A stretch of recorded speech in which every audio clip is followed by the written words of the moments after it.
Segundo libro de Samuel, capítulo 5, nos dice la Escritura que vinieron todas las tribus de Israel a David en Hebrón y hablaron diciendo: Henos aquí, hueso tuyo y carne tuya somos. Y aún antes de ahora, cuando Saúl reinaba sobre nosotros, eras tú quien sacabas a Israel a la guerra y lo volvías a traer. Además Jehová te ha dicho: Tú apacentarás a mi pueblo Israel, y tú serás príncipe sobre Israel.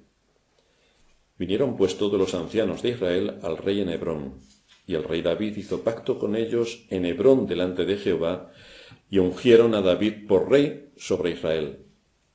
Era David de 30 años cuando comenzó a reinar, y reinó 40 años.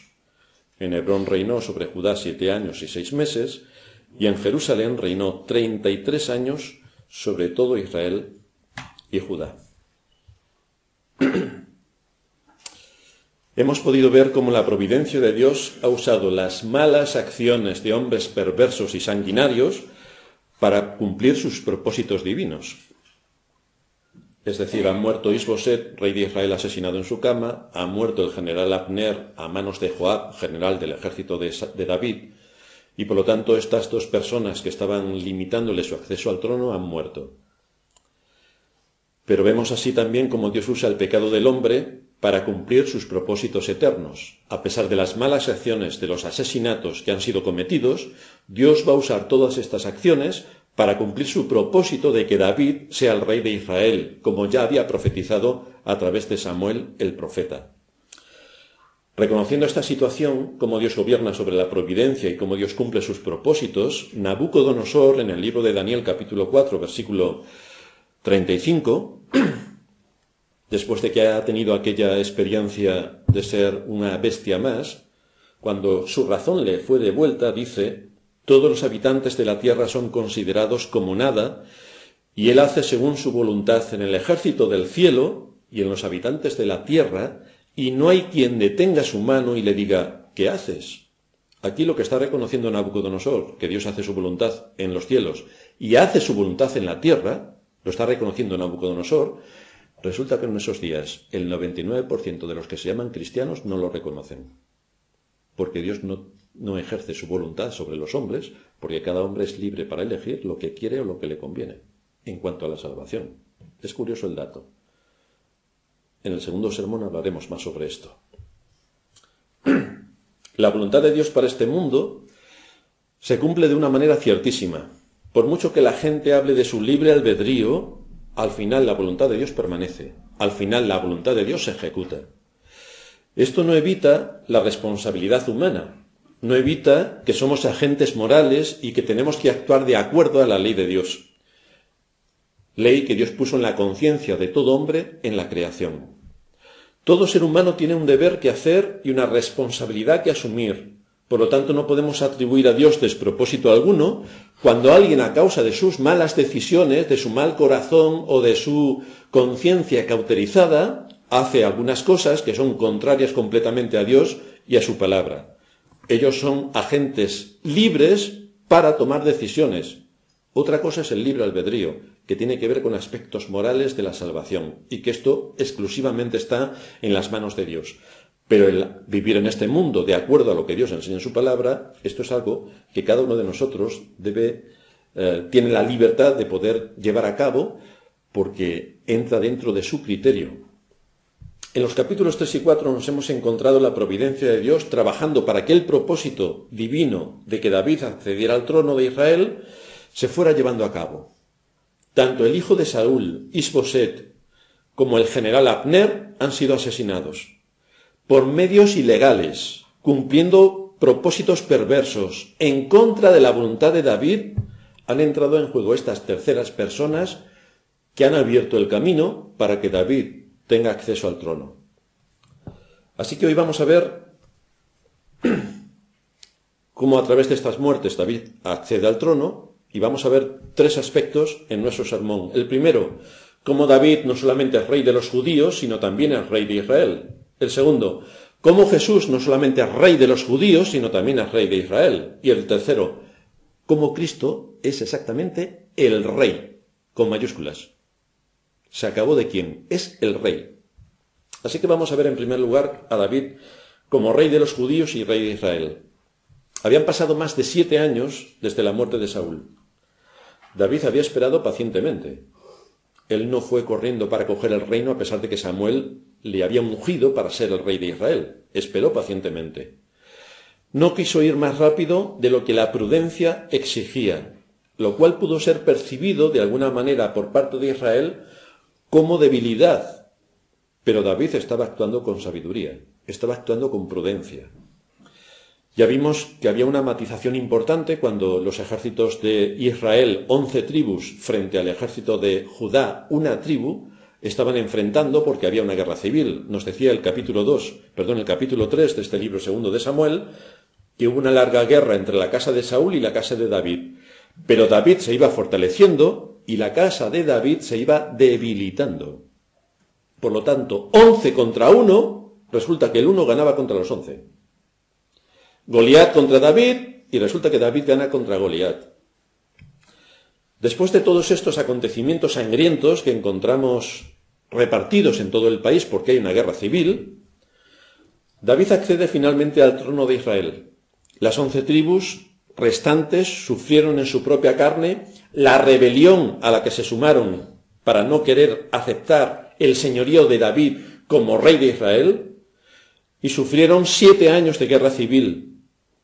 La muerte del general Joab, del general Abner y la muerte de Isboset. Esto lo pagaron durante 7 años de absoluta rebelión contra lo que Dios en su voluntad revelada había establecido. ¿Y qué hizo el pueblo de Israel? Taparse los oídos. No queremos a David como rey, pero Dios cumple sus propósitos. Ellos, fijaos que decían ser pueblo de Dios, pero no aceptaron la voluntad de Dios. No quisieron poner a David en el oficio de rey, tal y como a través del profeta Samuel fue ungido para ello. El resultado, por tanto, no pudo ser más desastroso. Continuas batallas perdidas contra los ejércitos filisteos, invasiones continuas de sus fronteras, una guerra civil que les arrasaba, familias destrozadas en todo el territorio. Un beneficio increíble cuando se desobedece a Dios. Ahora que el hijo de Saúl y el general Abner han muerto, ahora Israel se cuestiona y se plantea otros asuntos. Un acontecimiento que viene provocado por la necesidad. Ya no tienen un líder que les dirija, ya no tienen alguien que se rebele contra el poder establecido por Dios, ya no tiene quien pueda ejercer sus capacidades y que les lleve a la victoria. Están rodeados de enemigos, tienen una guerra civil interna, no tienen líder.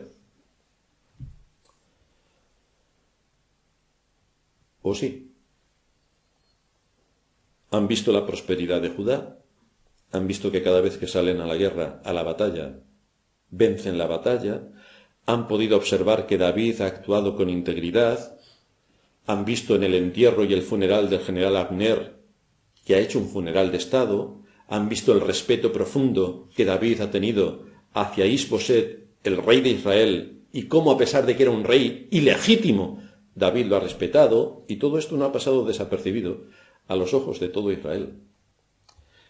De hecho, ellos quisieron evitar a toda costa llegar a este punto, pero Dios, fijaos cómo ha hecho que los acontecimientos históricos y el contexto político se dirigieran para que David fuese reconocido rey en todo Israel de acuerdo a la voluntad de Dios que así lo estableció. Y cómo han surgido todos los acontecimientos providenciales para que David realmente vaya a ser rey de Israel. Así leemos en el 1 y 2 versículo que vinieron todas las tribus de Israel a David en Hebrón y hablaron diciendo: henos aquí, hueso tuyo y carne tuya somos. ¿Y hace 7 años también lo erais? ¿O ahora solamente? Aún antes de ahora, cuando Saúl reinaba sobre nosotros, eras tú quien sacabas a Israel a la guerra y la volvías a traer. Además, Jehová te ha dicho: tú apacentarás a mi pueblo Israel y tú serás príncipe sobre Israel. Caramba, qué interesante. O sea que 7 años de rebelión. Aceptáis la rebelión, os sumáis a la rebelión, atentáis contra la palabra de Dios, derrocáis o no ponéis en su lugar al legítimo rey. Hueso tuyo somos. Nosotros siempre hemos sido amigos, claro. No sabemos qué nos ha pasado. Realmente es sorprendente. ¿Por qué os habéis sumado a la rebelión? ¿Por qué? Si lo tenéis tan claro, ¿por qué os habéis sumado a la rebelión? Esto nos suena mucho al entorno cristiano. O sea, si tienen mucha gente tan clara la Escritura, ¿por qué se rebelan contra Dios? ¿Por qué han sometido al país a una guerra civil? ¿Por qué? Este es el pueblo que se llama de Dios, pero a quienes vemos continuamente actuar según su conveniencia y no según los principios. Según su conveniencia. Por lo tanto, tenemos que tomar buena nota, porque nosotros no somos muy distintos a los israelitas de aquella época. Como una gota de agua se parece a otra gota de agua, así un ser humano se parece a otro. Ahora que todo está completamente roto, que el reino está roto, que no hay un dirigente, entonces vienen reconociendo lo que ya sabían desde el principio. Nos habíamos imaginado que eran desconocedores de lo que Samuel había dicho, que nadie lo sabía, aunque en un sermón anterior estuvimos viendo que todos, incluidos los filisteos y los amalecitas, sabían que David era el rey. Pero caramba, parecía que el pueblo de Israel no lo sabía. Pero resulta que sí, que sabían que David había sido ungido por príncipe para liderar al pueblo de Israel. Por lo tanto, ellos ya conocían la voluntad de Dios. No hay desconocimiento, no hay ignorancia. Por tanto, aquí se demuestra su desobediencia, cómo siguieron el deseo de su corazón y cómo bajo ningún concepto quisieron aceptar la voluntad de Dios, bajo ningún concepto. Se rebelaron contra la voluntad revelada de Dios. Esto tendrá sus consecuencias, porque esta es una pauta que llevará a cabo generalmente las 10 tribus del norte. Luego Judá se unirá con Benjamín y mantendrán ahí un núcleo. Pero las 10 tribus del norte pagarán el altísimo precio de su desobediencia desapareciendo de la historia. Las 10 tribus de Israel hoy no existen. Hace muchos siglos que ya no existen. Dios castigó severamente su desobediencia y su impiedad. De las tribus de Judá y Benjamín tampoco es que fueran mucho mejores. Pero Dios ha querido mostrar de esta manera cómo la línea genealógica llegaba hasta la persona de Cristo, que veremos a continuación. Así que la secuencia temporal nos dice que David fue nombrado rey de Judá con 30 años. Curiosamente, de 30 años es la edad en la que entraban al ministerio los levitas y aquellos que tenían que llevar a cabo la predicación en Israel. Juan el Bautista, el Señor, con 30 años se entraba en el ministerio. 7 años y medio después es reconocido como rey en todo Israel, de manera que ubicamos su edad cuando toma posesión del reino en torno a 37 años. Esta es la edad que David tenía cuando toma posesión de todo el reino de Israel, las 12 tribus de Israel. Pero vemos que primeramente fue rey de los judíos, lo cual nos resulta familiar, porque siendo su figura simbólicamente, en cuanto a su realeza, tipo de Cristo, podemos ver cómo nuestro Señor también le llamaban rey de los judíos, y esto es lo que vamos a ver en nuestro segundo punto. Jesús, rey de los judíos y rey de Israel. Lo identificaron así cuando nació. Lo identificaron no los israelitas, que estaban esperando desde hacía siglos que viniese el Mesías, pues no fueron ellos los que identificaron a Jesús como el rey de los judíos, sino los magos de Oriente. En Mateo capítulo 2, versículo 2, llegaron los magos de Oriente a Jerusalén diciendo: ¿dónde está el rey de los judíos que ha nacido? ¿Y Israel dónde estaba? Porque ellos les había pasado desapercibido completamente el asunto. Recordamos que cuando Daniel está estudiando los libros del profeta Jeremías, pudo entender y ver cómo 70 años habían sido establecidos para el cautiverio en Babilonia. Y entonces él oró con ruego y clamor y súplica delante de Dios, pidiendo su liberación.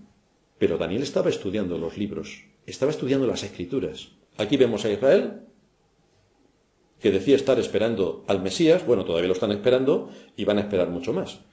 Y llegó el Mesías y resulta que unos magos de Oriente son quienes destapan la situación en la que se encuentran. No solamente lo hicieron los magos de Oriente, sino también lo hizo Pilato cuando lo estaba juzgando. En Marcos 15:2. Pilato le preguntó: ¿eres tú el rey de los judíos? ¿Eres tú el rey de los judíos? Y el Señor le dijo: tú lo dices. Lo hicieron los soldados romanos cuando se estaban mofando de él. Marcos 15:18. Comenzaron luego a saludarle: salve, rey de los judíos, en plan de mofa y burla. El título de rey de los judíos y rey de Israel en muchas ocasiones se complementan, porque cuando lo vio Natanael, que estaba debajo de la higuera, y es cuando el Señor estaba llamando a sus apóstoles, dijo: Rabí, maestro, tú eres el Hijo de Dios, tú eres el rey de Israel. Cuando el Señor se acercó a Jerusalén unos días antes de la Pascua, encontramos que todas las grandes multitudes tiraban ramas de palmera y salieron a recibirle y clamaban: Hosana, bendito el que viene en el nombre del Señor, el Rey de Israel. Aquí lo tenemos. Cuando estaba clavado en la cruz, escuchamos a sus enemigos decir: el Cristo, Marcos 15:32, Rey de Israel, descienda ahora de la cruz para que veamos y creamos. El Cristo, Rey de Israel. Si en todos los ámbitos se reconocía a Cristo como Rey de Israel, resultó que los israelitas le negaron completamente. Renegaron de Cristo, renegaron del Mesías, renegaron del ungido. Lo mismo que hicieron los del pueblo de Israel algunos siglos antes. De hecho, el pueblo de Israel, en la historia de David, prefirió al general Abner antes que a David, y a un hijo con dudosas capacidades de Saúl antes que a David. Y cuando el Señor es llevado a juicio, los israelitas de su época prefieren a Barrabás antes que a Jesús. Lo que sea menos Dios, lo que sea. Danos alternativas. Todo menos Dios, todo menos obedecer a Dios, todo menos hacer caso a Dios. No nos importa en absoluto. ¿Pero eran el pueblo de Israel? Sí, pero no les importa a Dios. Por eso nos dice Juan, al principio de su Evangelio, que a lo suyo vino y los suyos no le recibieron. Aunque todo el Antiguo Testamento hablaba de él, aunque todos le esperaban supuestamente, cuando llegó fue ignorado por completo. No le identificaron como el Mesías prometido. Pero es que ellos no tenían expertos en la ley, no tenían escribas, fariseos, no tenían maestros, no tenían sacerdotes, no tenían la tribu de Leví, no tenían un montón de gente que se dedicaba a esto. Pues sí, como los maestros de nuestros días. Vete a una iglesia y verás tú lo que te enseñan, salvo bailar, saltar y hacer otras cosas. ¿Y qué tal si estudiamos la palabra de Dios? ¿Qué tal? No sería una mala idea, si somos iglesia de Cristo, estudiar la palabra de Dios. Todo menos eso. Esto es lo que estaban haciendo los israelitas del tiempo del Señor. Cuando el Señor trata con los discípulos en el camino de Emaús, es exactamente lo que les está enseñando. Fijaos hasta dónde llega la naturaleza corrupta del ser humano, aún en los creyentes llamados a la salvación, cómo son incapaces de conectar el mensaje del Evangelio con las cosas particulares. Porque los discípulos en el camino de Emaús están diciendo: han pasado cosas, nos han dicho cosas las mujeres, no sé qué, no sé cuánto, pero no logran conectar eso con la realidad de lo que acababa de ocurrir. Es decir, que Cristo no estaba en la tumba porque había resucitado. Pues no, ellos no llegaban a comprender cómo se conectaba las enseñanzas de los profetas con el hecho de que Jesús había resucitado.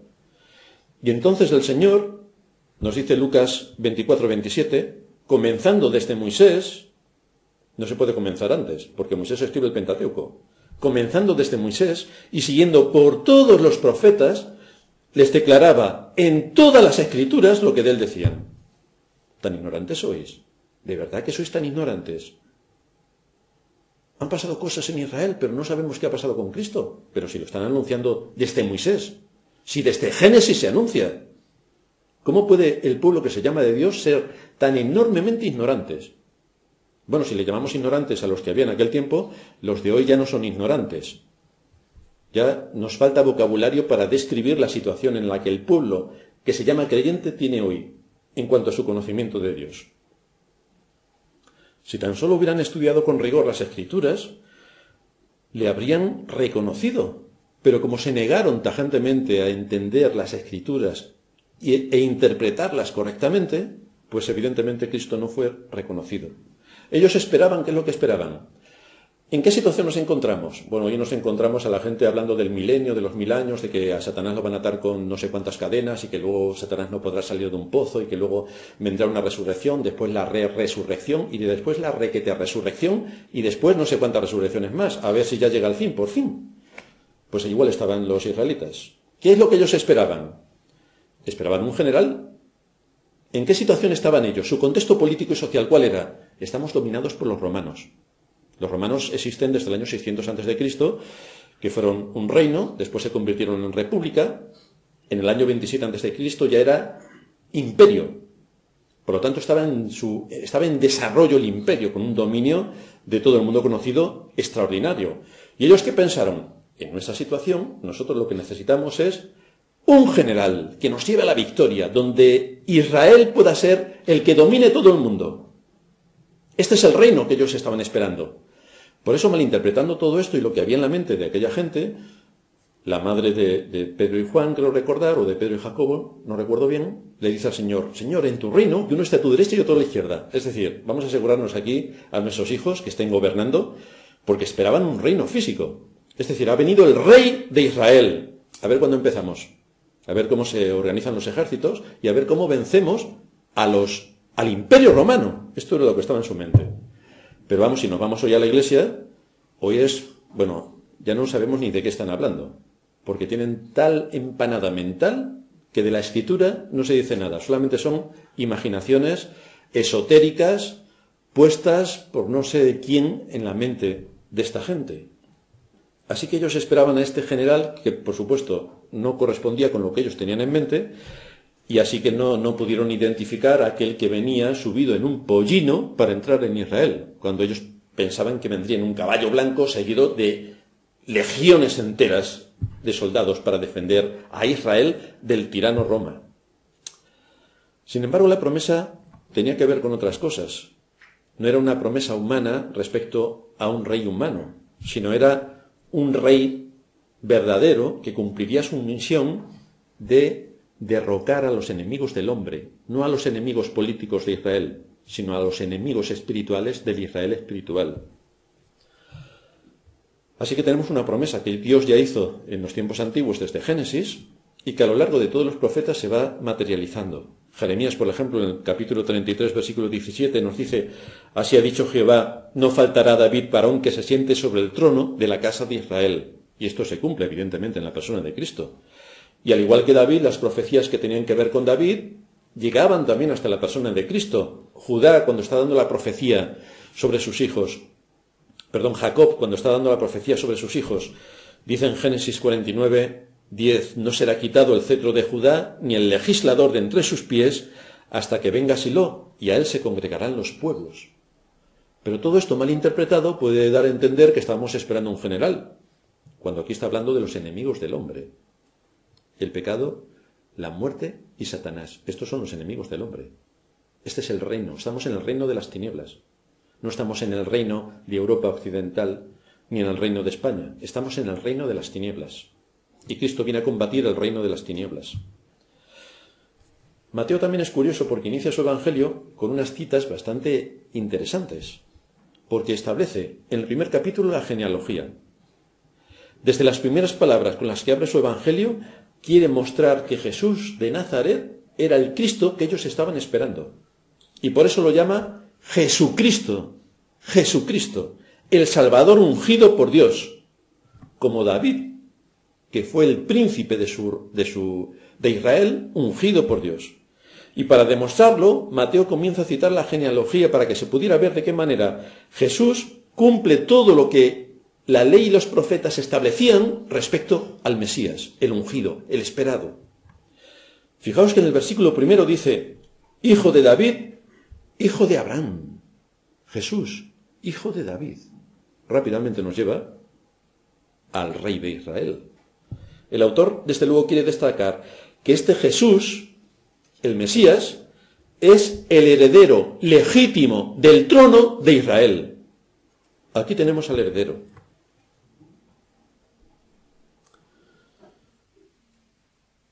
Y que de su genealogía, si tiramos más atrás, viene del padre de Israel, Abraham. Ahora bien, Abraham es el padre de los creyentes, es el padre de la fe. Como Cristo es el rey sobre todo el universo, especialmente es el rey sobre su pueblo. Así la promesa hecha en Génesis, Abraham dice, en tu simiente serán benditas todas las naciones de la tierra. No los judíos solamente. Los judíos pensaban que solamente para ellos era el pacto y las promesas. Se acabó. Nadie más, todos estaban fuera. Pero la promesa no dice que solamente era para los judíos. En tu simiente, que es Cristo, serán benditas todas las naciones de la tierra. Y es así como empieza a ser reconocido por sus mismos contemporáneos a Cristo como el Hijo de David. Mateo 9:27, pasando Jesús de allí, le siguieron 2 ciegos dando voces y diciendo: ten misericordia de nosotros, hijo de David, ten misericordia de nosotros.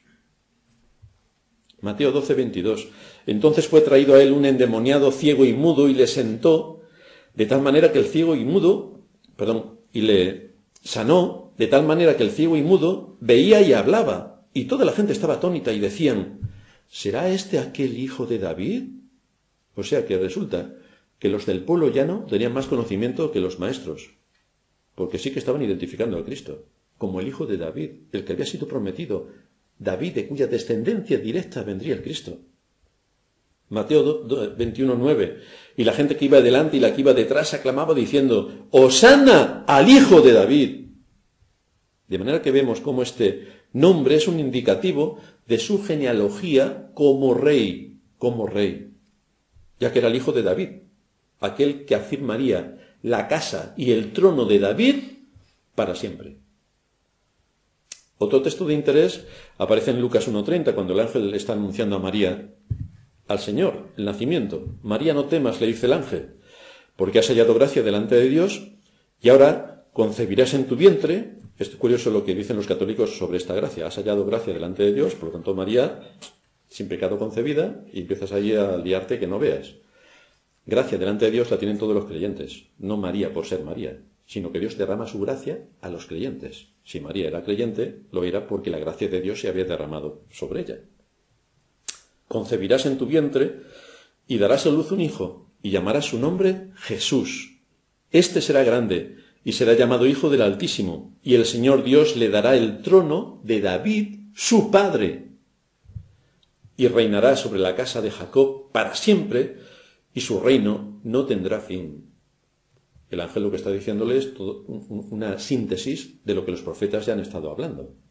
Pero esto en la mente de los judíos y en su entorno cultural concreto pensaban que se refería a un general de un ejército que les libraría de los dominios romanos y que Israel sería quien dominase el mundo. Vemos que eran ellos muy sencillos y humildes, solamente querían dominar el mundo. Entonces su mente estaba bastante impregnada por la situación política en la que vivían.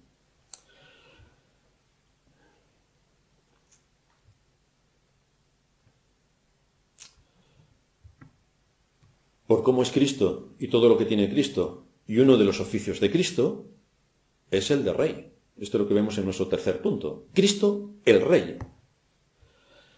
Este rey, desde luego, no viene a derrotar ni a derrocar a los reyes de este mundo, que son de carne y hueso, ¿no? Ese no es su propósito.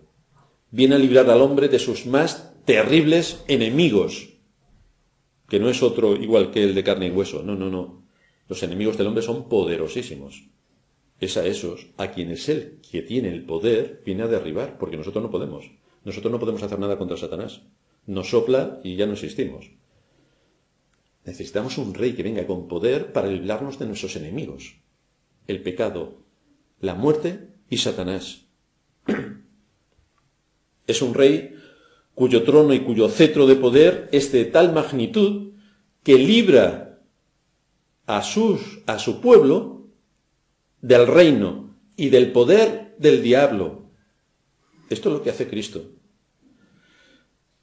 Es rey porque el ser humano, debido a la situación en la que se encuentra, es incapaz de vencer ni al pecado, ni a la muerte, ni a Satanás.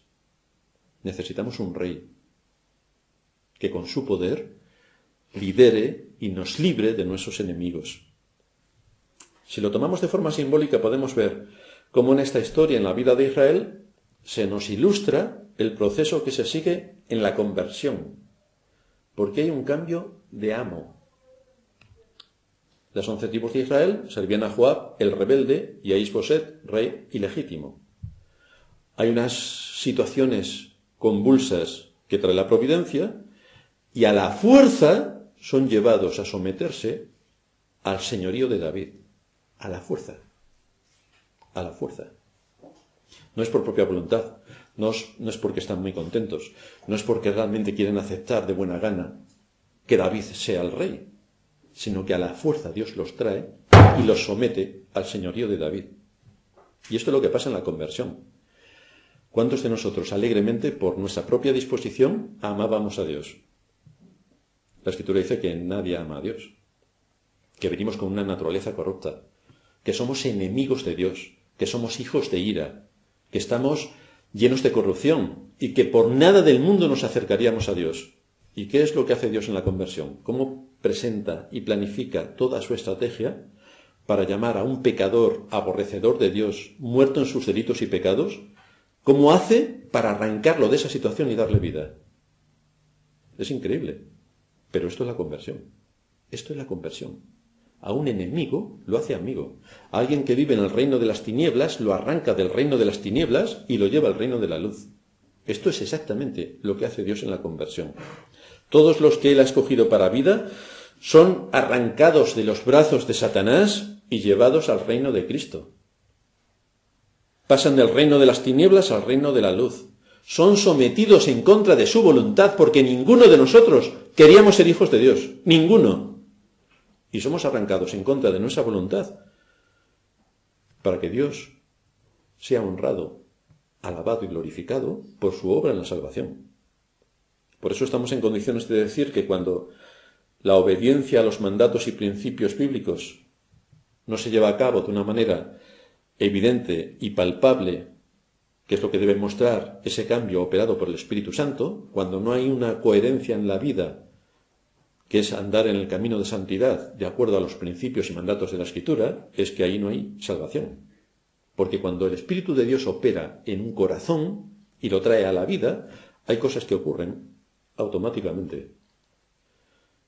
Se irá creciendo en santidad conforme vayamos teniendo más conocimiento, pero hay cosas de entrada que causan un impacto total. La mente ya empieza a funcionar de otra manera. Empezamos a ver las cosas de forma distinta. Lo que antes nos parecía bien y cómodo, por la enseñanza de la Escritura y por lo que ha hecho el Espíritu Santo en nosotros, ya empezamos a verlo desde otra perspectiva. Ya lo que antes nos gustaba ya no nos gusta. Ya los lugares a los que podemos ir ya no vamos. Ya nuestras lecturas no son las que antes teníamos. Ya el tiempo de ocio que podíamos tener ya no lo dedicamos a lo que antes. Ahora estamos centrados en otras cosas. Y casi siempre, antes de la conversión, hay un proceso doloroso. Antes de que el hijo pródigo volviera a su hogar, ¿qué es lo que pasó? Tenía mucho dinero, estaba disfrutando de todos los placeres de este mundo. ¿Y qué ocurrió para que el hijo dijese: ¿cuántos jornaleros en la casa de mi padre tienen pan y aquí yo perezco de hambre? Cuando la providencia arrasó con todo lo que tenía. Cuando le hundió, cuando le humilló, y cuando le sometió a comerse las algarrobas de los cerdos, que es un animal que los judíos desprecian profundamente. Cuando estuvo en esa situación, el cerebro se activó. Y entonces pudo pensar. ¿Cómo arrancó Dios a ese joven de su podredumbre? Sometiéndolo a un proceso doloroso. Y entonces así, la gente empieza a darse cuenta de su condición. Cuando tú te das cuenta de tu condición, es que el Espíritu Santo ya está actuando.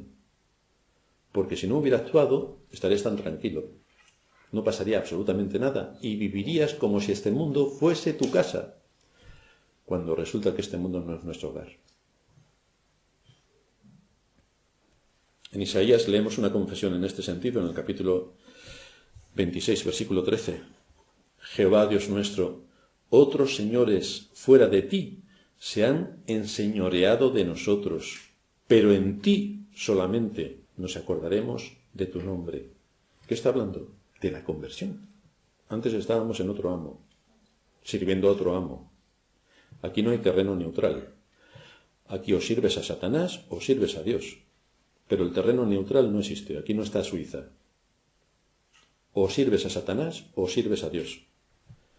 Dios usó su providencia sobre las 11 tribus de Israel y les sometió a la disciplina de la guerra, de la traición, de la rebelión, para que acabasen siendo sometidos al rey ungido por Dios para liderar a este pueblo.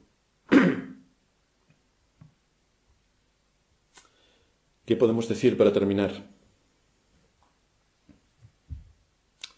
Dios ha cumplido su propósito. No hay nada que se haya interpuesto en su determinación de que David sea el rey de Israel. Al posicionarlo como rey, vemos como la línea genealógica hacia la persona de Cristo también se mantiene. Cristo, que es anunciado como rey, a pesar de no ser reconocido como rey en su país natal, pero sí que es reconocido por rey y señor del universo por todos aquellos a quienes Dios Padre ha llamado a la salvación. Por eso se nos dice en el libro de Hechos, capítulo 5, versículo 31, que a Cristo, Dios ha exaltado con su diestra por príncipe y salvador para dar a Israel arrepentimiento y perdón de pecados. Cuando Dios en su gracia determina salvar, es cuando Cristo otorga el don de la fe y el arrepentimiento, para que en Cristo encontremos la luz que el ser humano necesita y sea guiado. Israel necesitaba un guía. Ese era David. El Israel espiritual necesita un guía, necesita un líder. Ese es Cristo. Así vemos que no hay página en las Escrituras en la que no se anuncie la increíble historia de la redención. Siempre la vamos a ir encontrando. En todas las historias que van apareciendo vemos como el trasfondo, generalmente, siempre es la redención. Y aquí la tenemos una vez más. Una historia que honra no solamente a David, sino a Dios que en sus propósitos eternos sometió a este pueblo. Un Dios que en sus propósitos eternos somete a sus enemigos. Y un Dios que en su propósito eterno arranca de los brazos de Satanás a los que van a ser creyentes para entregarlos al reino de Cristo. Vamos a terminar en oración.